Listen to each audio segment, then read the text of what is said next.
Welcome to Center for Architecture and Metropolitan Planning, welcome to camp, and welcome to another edition of Urban Talks. Today with Hungarian artist and photographer Andi Schmied. Andi Schmied, welcome here. Please give some warm welcome to our today's guest. There will be some, yes? Is it working?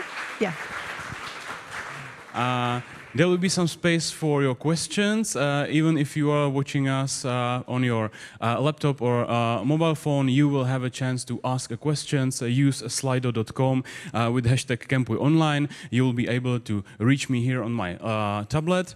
And now your stage is yours, so please. Thank you. Looking forward to your presentation.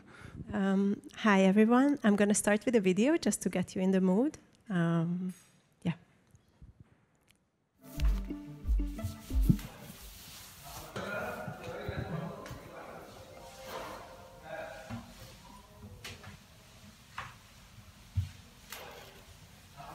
So this is one of the bathrooms.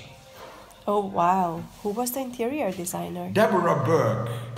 There is no one better in design at the moment. She just really understands materials, beauty, and long-lasting quality.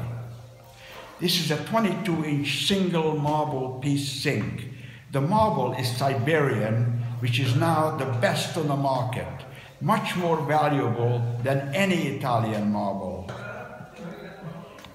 The walls there are made from silver gold polished marble, of course also from Siberia.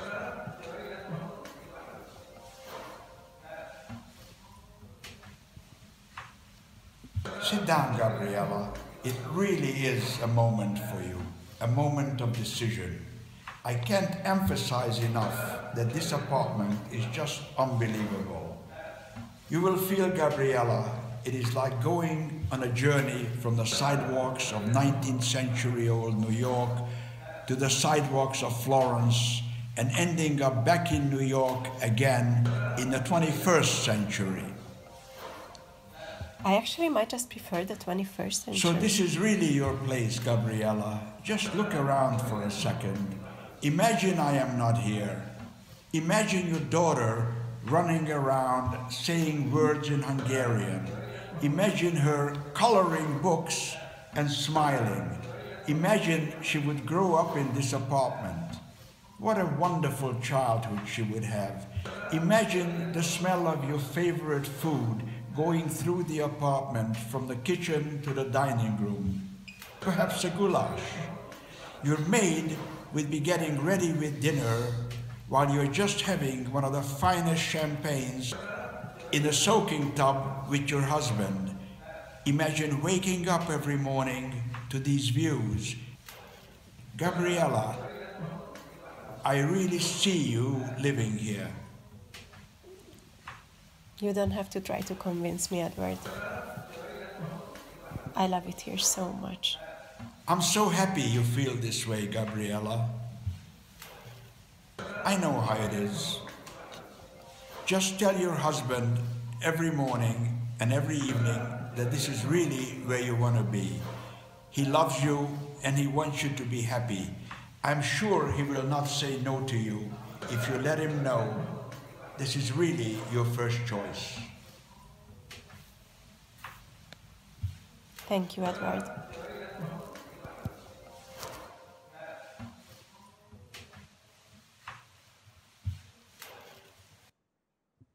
So what you saw is just right in the middle of the story. So I'm going to start from the beginning. In 2016, I was going to a residency program to New York, an artist residency program. And just like anyone who first time visits the city, I went up to the Empire State Building. So basically, the entire story started really with the biggest cliché. I went up to the top, and I started to look around and take pictures. Same pictures as everyone around me was taking. Millions of people took the very same pictures. And as I was standing there and looking around, I saw that there are quite a few buildings that are as tall or even taller than the Empire State Building. You can see on the image kind of those like sticking out things. And I started to wonder first that, like, is there anyone also living there? Is there anyone who's, like, standing there right now? Or is there anyone who has the privilege to actually see the city from this amazing perspective every day or every minute of the day? So I started to think about how could I get there myself. First of all, I made a list of all of those buildings that I thought would be very interesting to see the city from, like from all those different perspectives. And I ended up with 25 specific buildings that were really sticking out from the landscape. Some of them, those like shorter ones, were sticking out kind of in their own environment, which were like lower rise areas. And I quickly found out that absolutely all of these 25 buildings are a new architectural typology, which is the speculatively built ultra-luxury residential towers.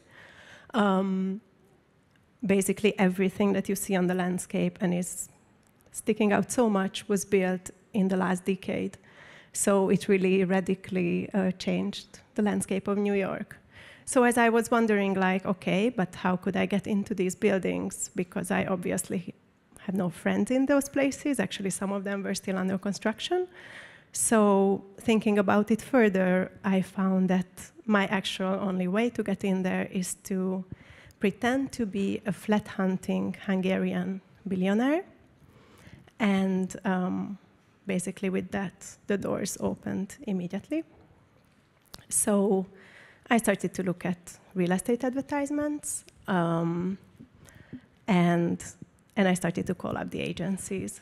So the first thing I had was a personal assistant named Coco. She was arranging all the viewings for me. That was basically just an alternate email address. And the very surprising question I got at every single phone call first was, who is Gabriella's, my husband? So I also needed a husband for the story. And there was basically a friend of mine in Budapest who volunteered to be this person. And he's obviously not that rich that could afford these apartments, but he has a few attractive businesses that made it good enough for the purpose. And my name, Gabriella, came from that. It's my actual middle name, so I could also pass Google searches, as in they would not find me.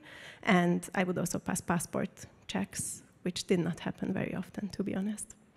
And so as I went on the very first viewing, I had absolutely no idea what to expect. I obviously got some new clothes, which was a bit ridiculous idea, but I got them.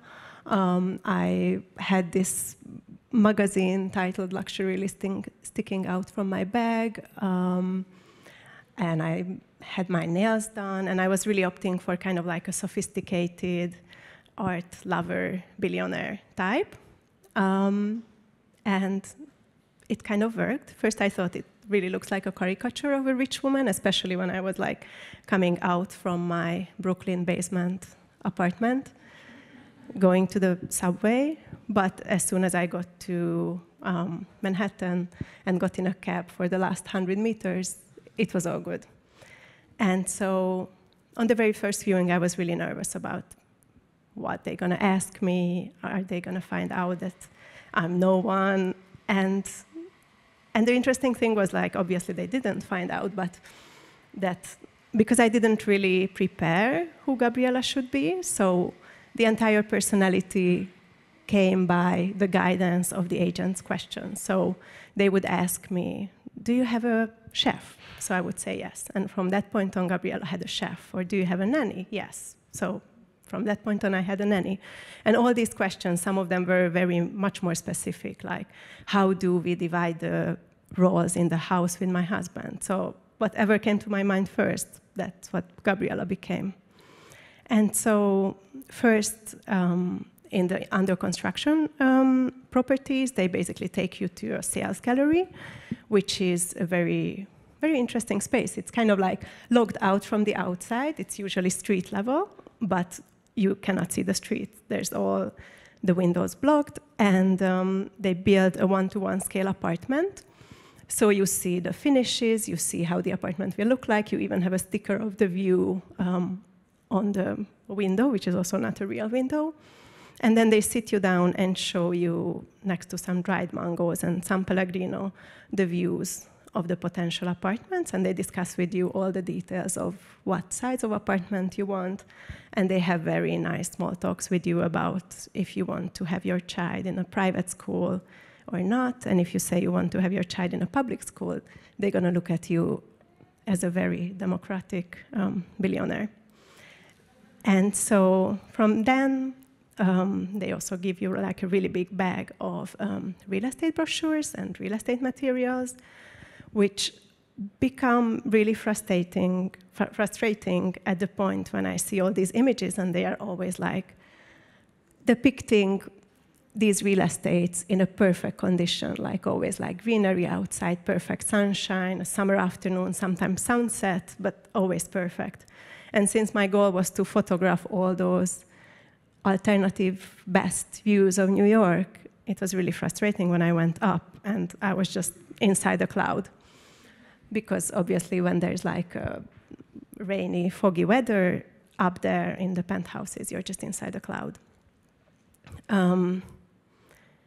This is the penthouse of 56 Leonard, which is actually possibly the only building I actually liked to some extent. Yeah, and this is the same bathroom on another day. And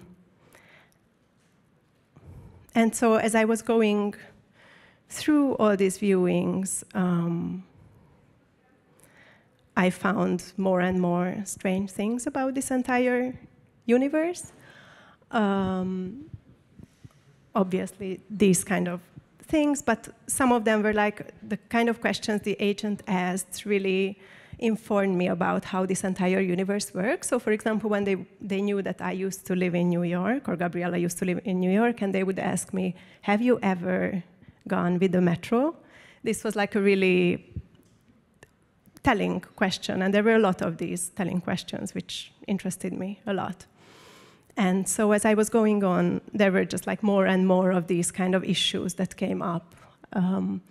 One of the main ones was the very big difference, how they treated me and my husband during these viewings, even when he wasn't there, and actually to some of the viewings he did come. So when he wasn't there, they would treat me like a messenger rather than a buyer, so they would always ask me to tell him that it will be a great investment, not telling me that, Gabriella, it will be a great investment, just tell him.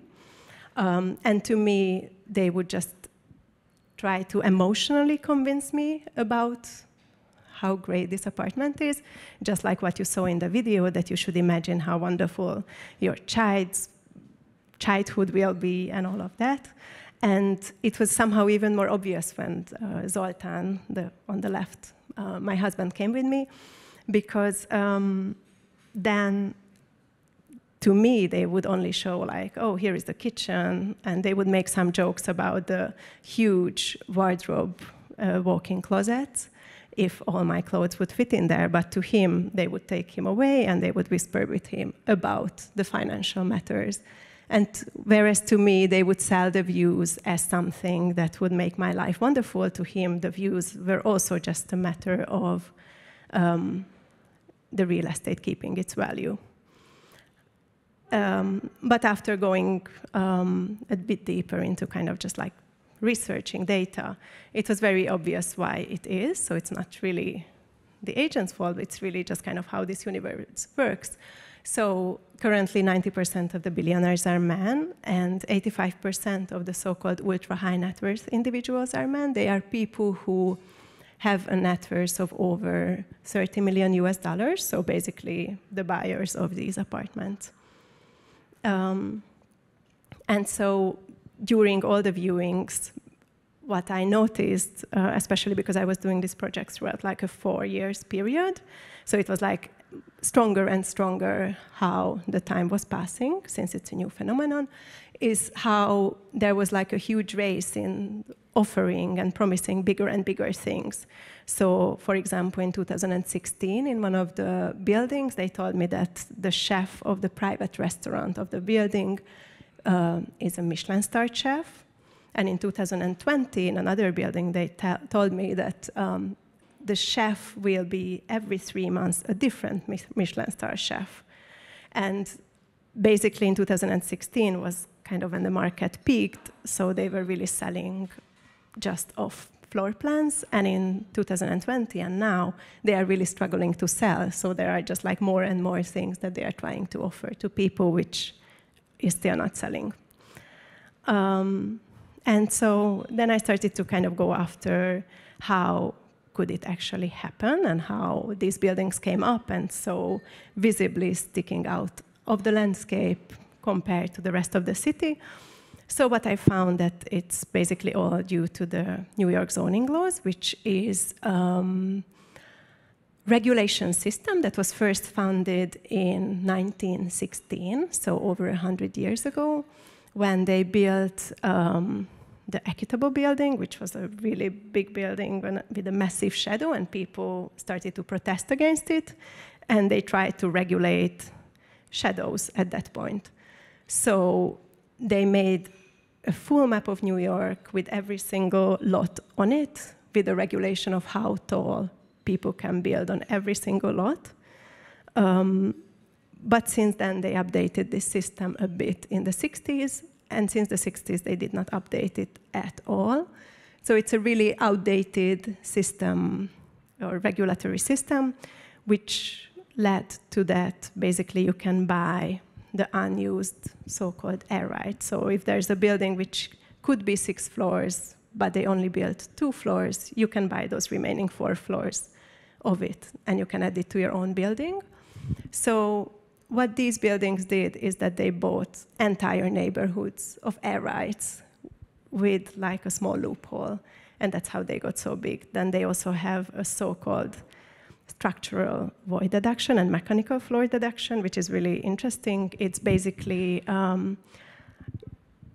if you have a floor which is not used for residential use, just for like machinery, you don't have to count it towards the entire height of the building. And what these developers did is that they just built totally outscaled mechanical floors, totally unnecessarily, just to reach record heights of their building, so they can say that our building is the tallest residential tower on the planet. So this building, for example, it's 432 Park Avenue, which was built in 2015, and it's the most emblematic and first of these ultra-luxury residential skyscrapers. And it would have been as tall as what you see, the gray, and all the rest is just, yeah, bought and exchanged and small tricks here and there. And so this specific view, what you see here, is the 100th floor private residential restaurants view of Central Park Tower, it's still under construction. And currently this is the absolutely tallest point where anyone in New York can go up to. It's roughly 70 meters higher point than any publicly available point, so 70 meters higher than the Empire State Building's top terrace. And it will be obviously only available to the residents of the building and their friends. And this is the same floor, but this will be the view of the cigar room, and it's overlooking the Empire State Building. And so one thing that was like really standardized about these buildings was basically the interior design of them. So every single building had the same floor plans used in all of them. So you entered from your elevator straight to the best view and to the living room, which always this like imposant space with the dining area as well. Then the second best view was always from the master bedroom. That was usually a corner view. You always had floor-to-ceiling windows, so you could see the entire city as much as you could. And then, which kind of became a meme of luxury already, this like freestanding soaking tub along the windows. And then the only difference, basically, that there was in these buildings is the kind of marble that they used as the backsplash of the bathroom. So sometimes it was grigio robico, sometimes it was Calacata tucci, but basically it was all white and gray with different patterns on it.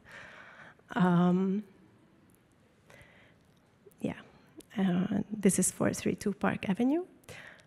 And so one of the most striking things was how the agents, when I was looking around, because my story was that we are actually moving to New York with my family, and they would always ask me, so do you actually want to live in this building? And I said yes, and there was like a huge surprise on their faces. And it was also quite quick to realize that it's because most of these properties are bought for investment purposes. So people only buy them and sell them later and keep it as a safe investment. And it's not surprising that after the 2008 and 9 financial crisis, that's when all these buildings started to build up, because people realized that in stock exchange they can basically lose everything, and in these buildings it's completely safe. So you're probably not going to make too much money on it, but at least you're going to have a part of your wealth which is going to be safe and sellable at any time. And that's why also there is this extremely neutral aesthetic in these apartments. So it's kind of like fit for anyone, but basically fit for buying and selling and buying and selling. Because obviously people at these price points always would invite their own architects and interior designers if the apartments would be actually for their own use, but it's not. That's why it's finished completely. And yeah, so there is this statistic that 70% of the sold apartments are standing empty all the time. And there's another statistic that says that people who own one of these apartments owns 5 of these apartments globally. So at least they are not in 4 of them at the same time. And yeah, just some more views. And yeah, like one very big problem that these buildings, even though they are standing empty, just catering as a bank account for the super rich, are actually causing problems for their immediate surroundings. So they not only obviously raise the prices in their immediate area, but they cast huge shadows, like on one hand in the neighboring buildings, people's up until then sunny living rooms, but of course also in like public parks and public spaces. So as a result of this, for example, in the Central Park, the south side of the park completely changed the flora and the fauna since this building got there. So the growth of the trees decreased, animals just like moved up in the park, and obviously the human experience also changes in there. And yeah, so this is actually just a rendering because 2 of these buildings are not yet finished. And yeah, as a result of the project, we published with actually a gallery in Prague, Viper Gallery, this book, which has all the photographs and everything in it. But I think one of the important things about this phenomena that even though it kind of started in New York and is the most significant in New York in a way, or most radically changed the skyline there, it happens everywhere. So this is, I'm sure you recognize it, it's in Prague, the V Tower, which kind of was built according to the same logic, probably a bit more lived and probably not that empty as the New York ones, but it's also catering for the same investment purposes and doing the same thing around it by rising the property prices for normal people. And yeah, that's all I wanted to say, and now. Okay, thank you very much. Yeah.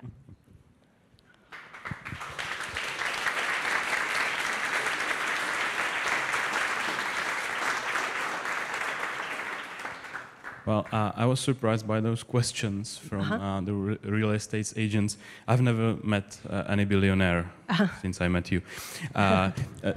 Does anyone recognize you or find out that you are not that rich? You mean like later?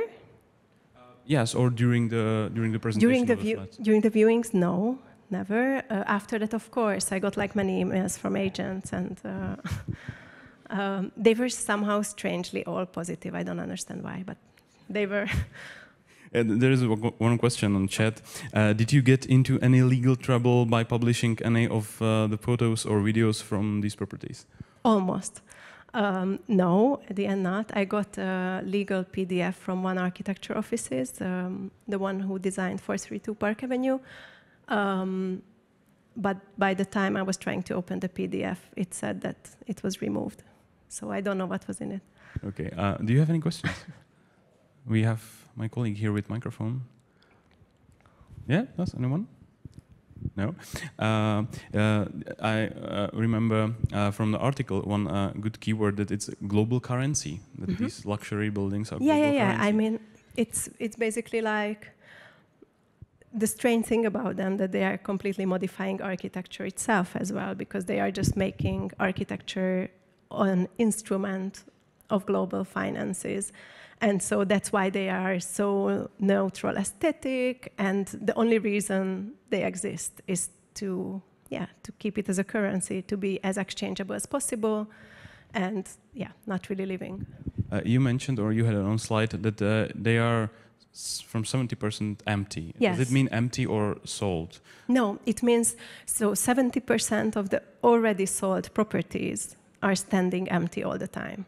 So if there are some apartments, let's say, that the owners only use few weeks a year, that doesn't enter the 70%. That's actually counted as used apartments. This is how I imagine life of billionaires. Yes. And the data is extracted from electricity usage. So it's the apartments that basically have zero electricity usage. Yes. And did you met someone who already live here or had the flat? Only in like elevators, not really. Really? So they're using elevators? They must. Wow. And these elevators, they always say, the agents, super proudly, that it's the most quick elevator of the Northern Hemisphere, and this kind of and it actually, you feel it in the same feeling in the ear as in the airplanes. So is there someone who controls the elevator for you? No. There are buttons. Yeah, I imagine that you mentioned that there's nobody lives there. Yeah. And I imagine how it works if the building is full of people who have to go to work. Yeah. At 9 o'clock or something like that, and they have to wait for the elevator because the building is full of people who have to go to work. You mentioned that in backstage that there is a one floor, one flat on one floor for one floor. So it's how many people can live in the building? The interesting thing about these buildings that because basically under, like, let's say the 30th floor, you're not special yet.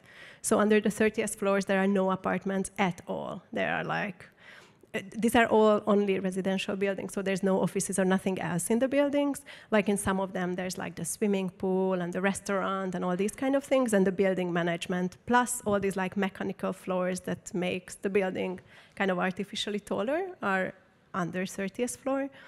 And let's say between 30th and whatever 80th floor, it's 2 apartments per floor.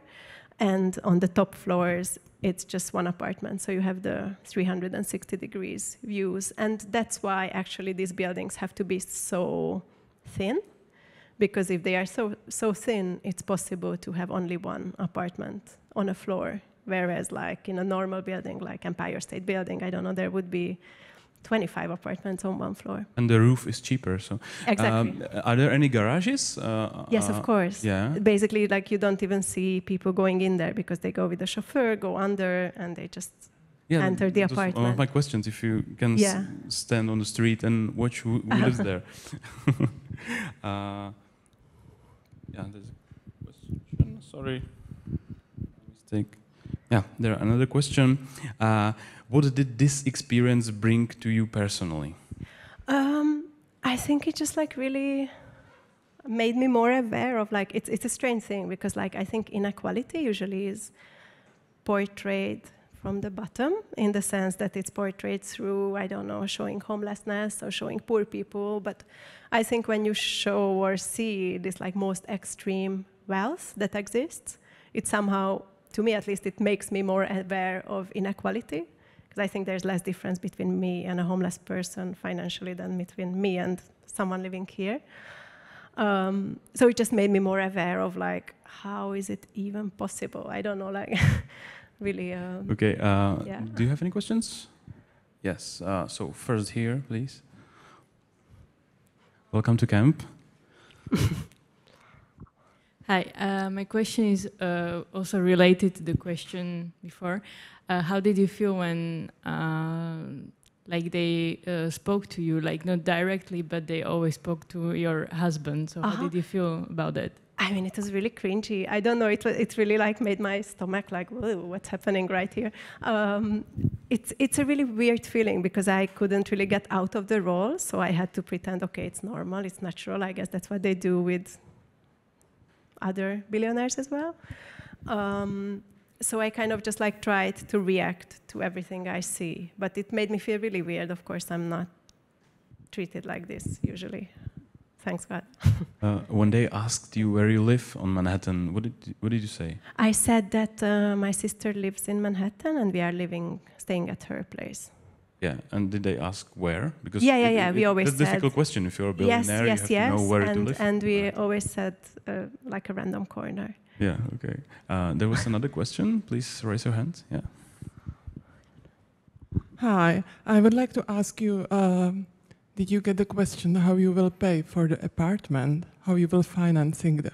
No. It was a natural No. cash. I mean, the thing is that like, and that's a very interesting thing because when I started to do the project, actually I consulted a friend of a friend who's a real estate agent in New York. And he said to me that no way I would ever get into these places.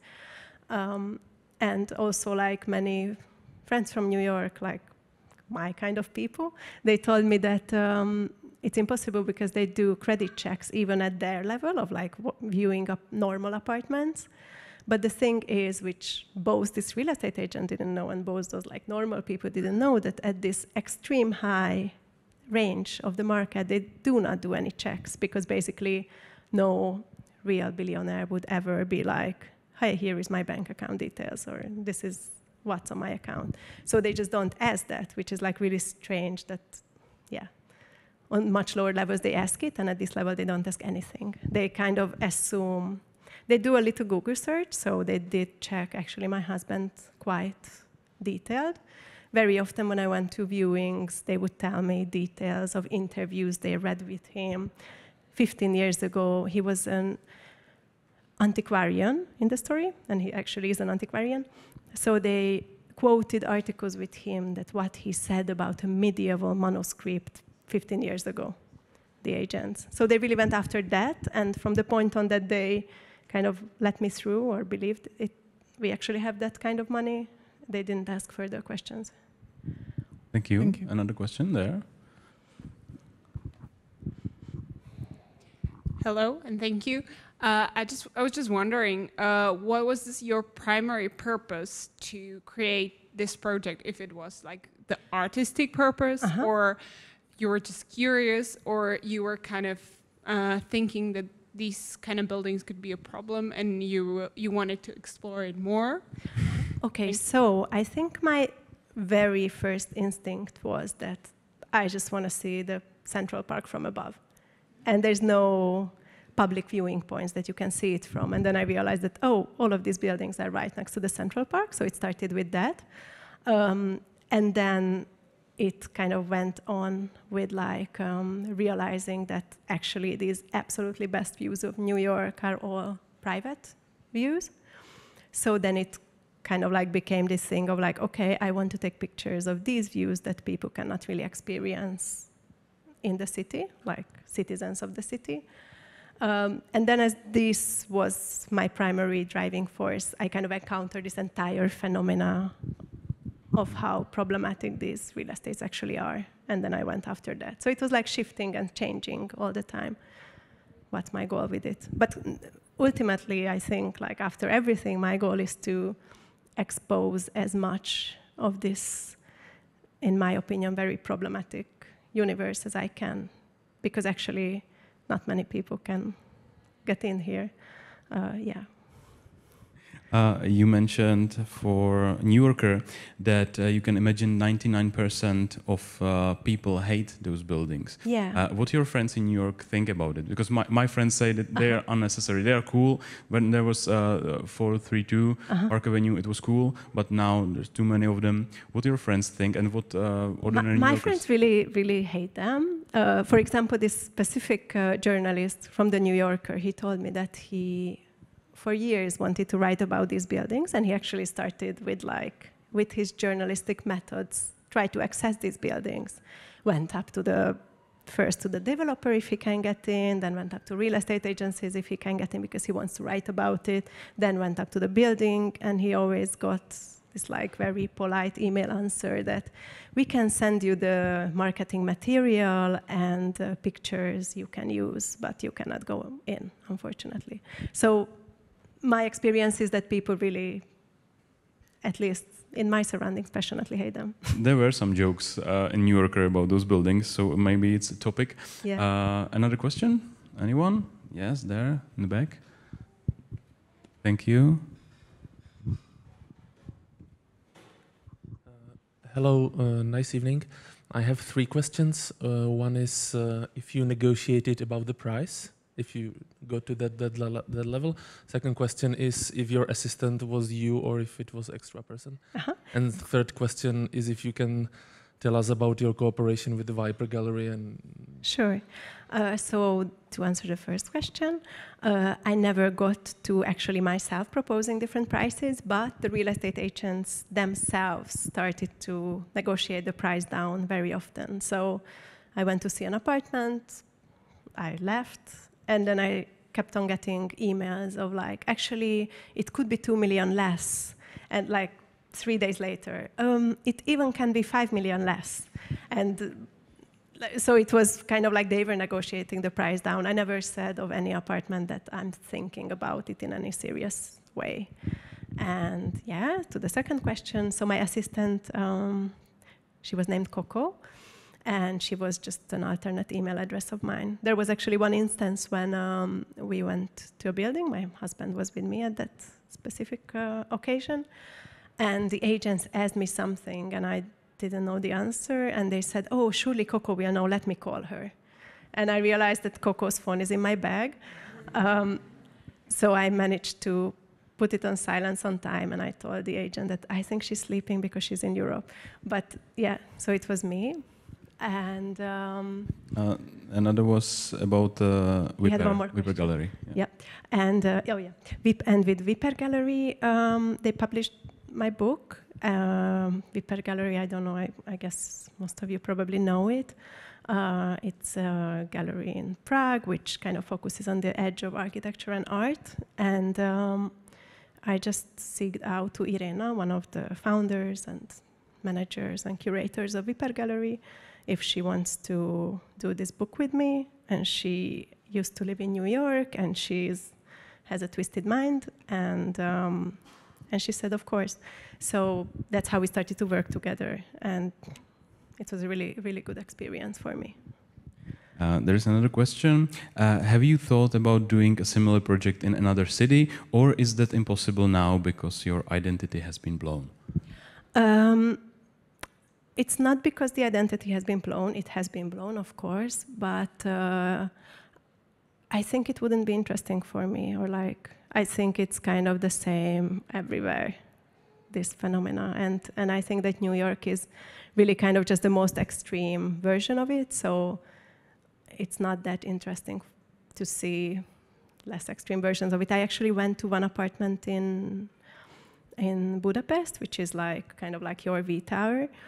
But there I went with whatever, my mom knows the real estate agent who was dealing with it. So I went as myself. It's a horrible building. Everything is made in a really cheap way in it. But yeah, so I think that's when I realized that no, I have no further interest in it.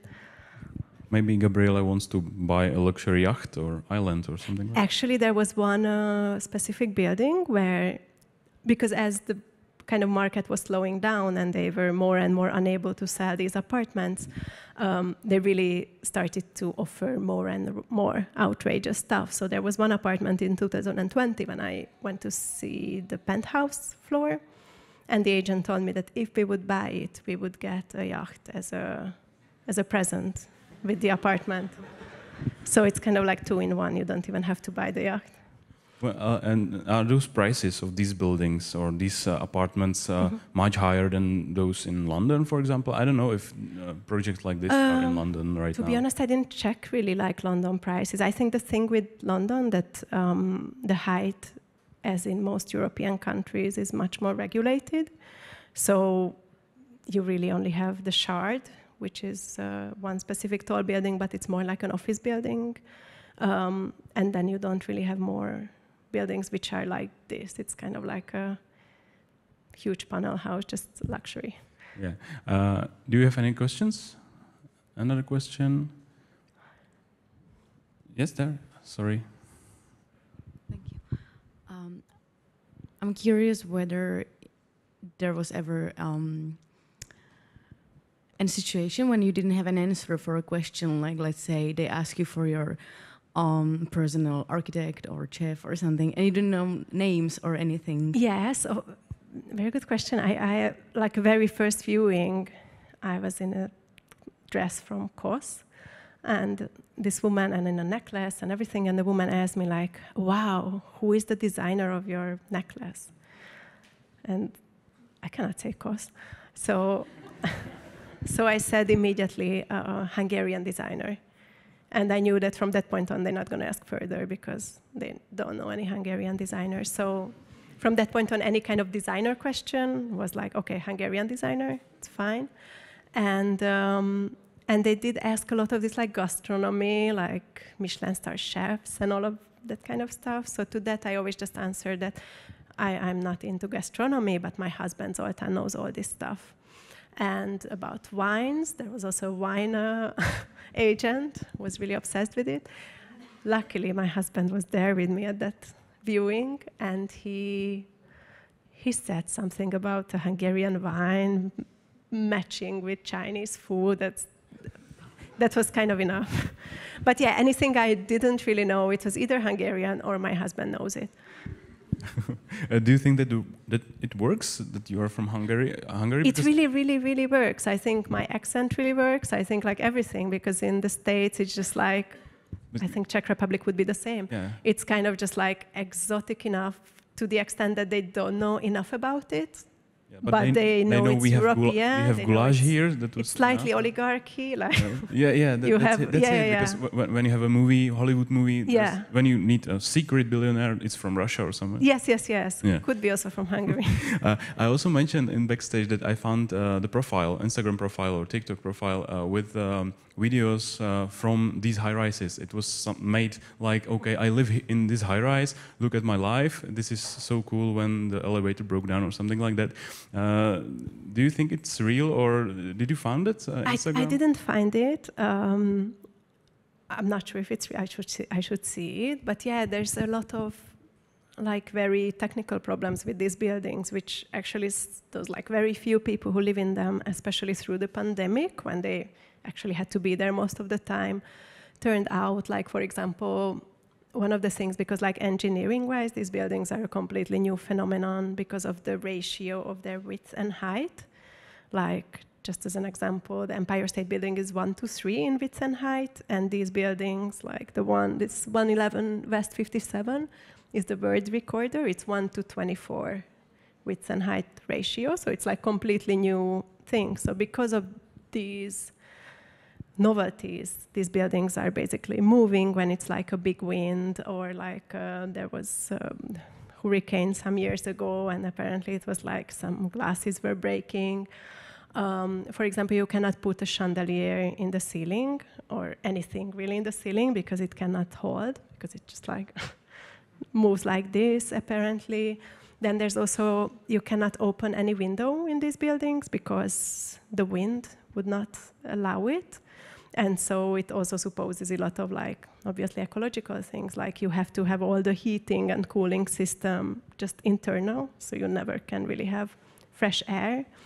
And yeah, a lot of things like this. There's apparently like a really strange noise constantly going on when you live there, and yeah. Is it noisy up there? Because there's this like weird like bzzz, I don't know how to imitate it better, but yeah, there are a few of the actual residents of these buildings are suing the developer for like hundreds of millions because of these things.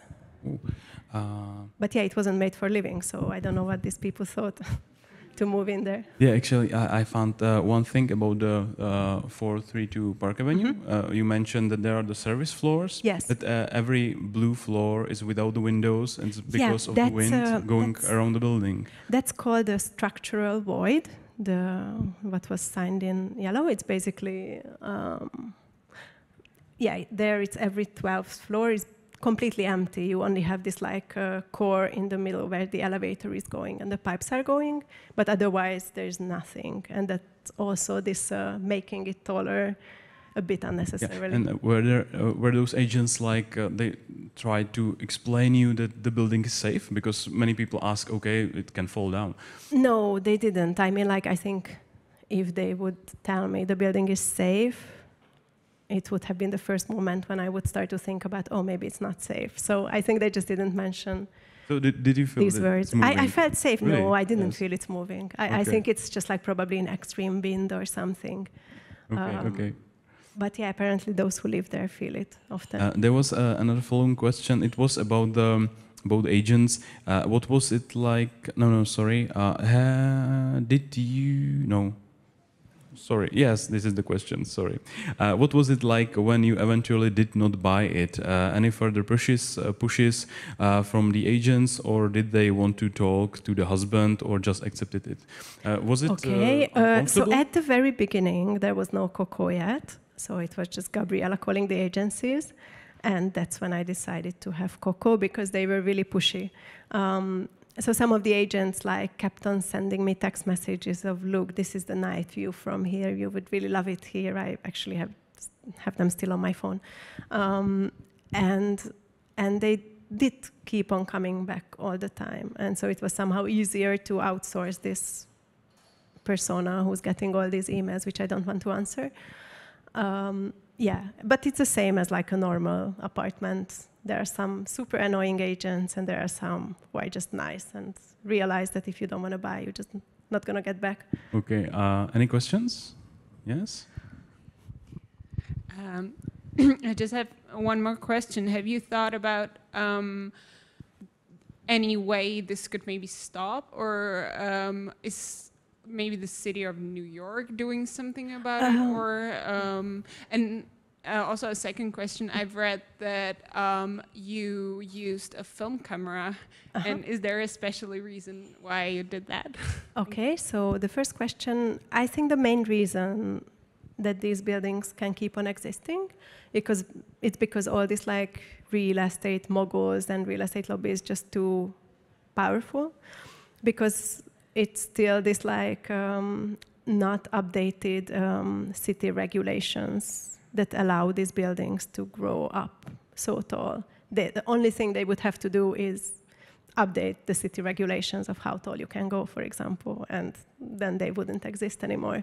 But they don't, so I cannot change this. But there are actually a lot of demonstrations, mainly because of the shadows as well.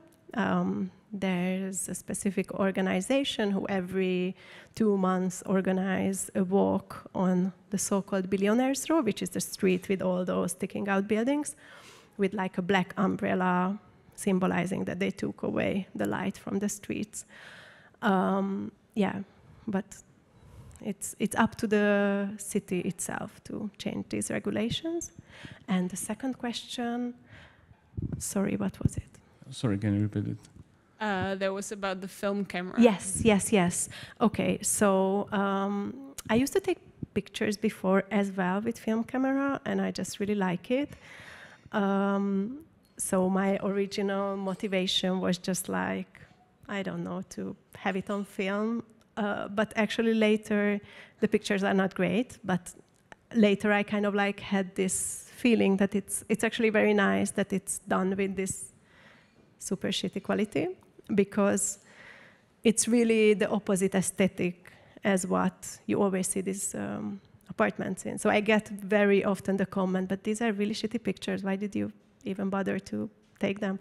And then I kind of think about it that, yeah, sure, I also got used to these bathtubs with a beautiful sunshine behind them, but it's not always like that, and yeah.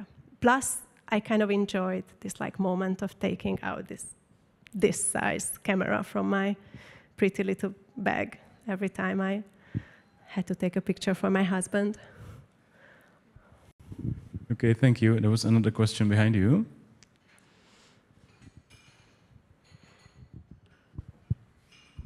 Thank you. I got a little bit similar question that lady before me, and the question is very naive but crucial. When you see this project, what can we do about that? You and me? Yep, together. Yeah.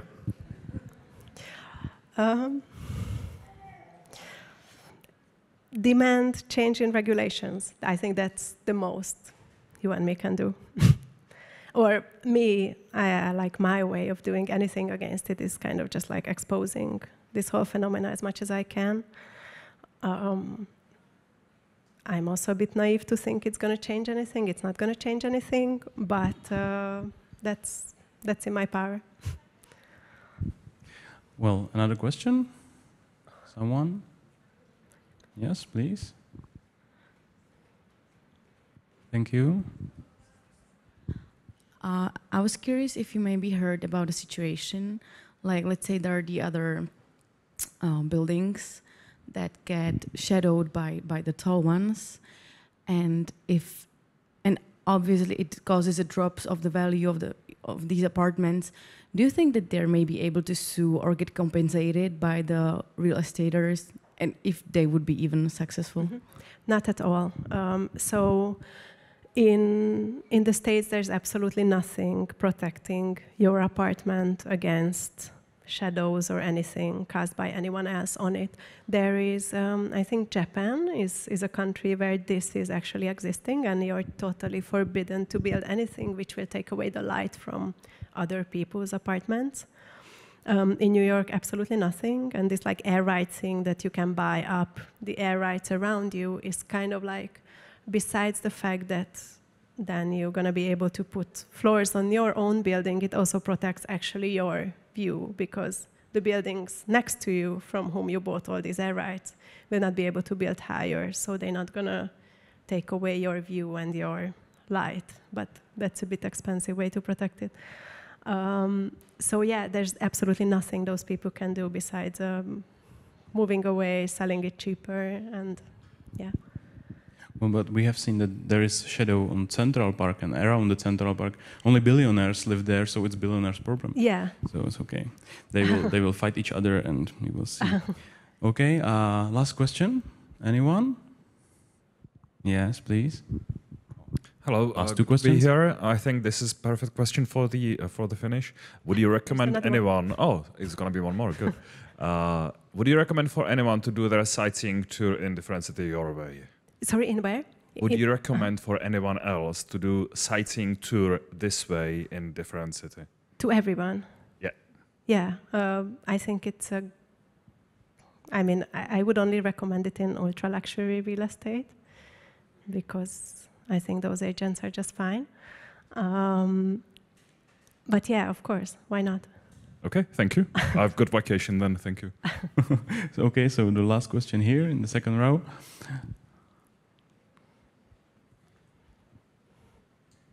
Thank you. Hi. I was wondering if there was a point during when you were working on the project, if you were thinking how to address those super rich people, not necessarily those who are potential buyers, but perhaps some gallery people, or that you might I don't know, infiltrate a gallery or make an exhibition about your book that would approach super rich people from New York?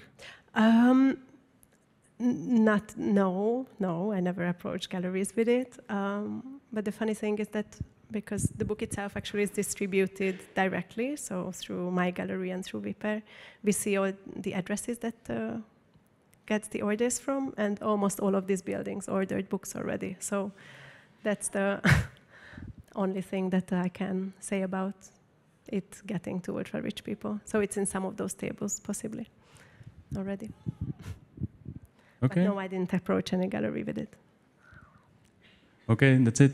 Andi Schmied. Thank you.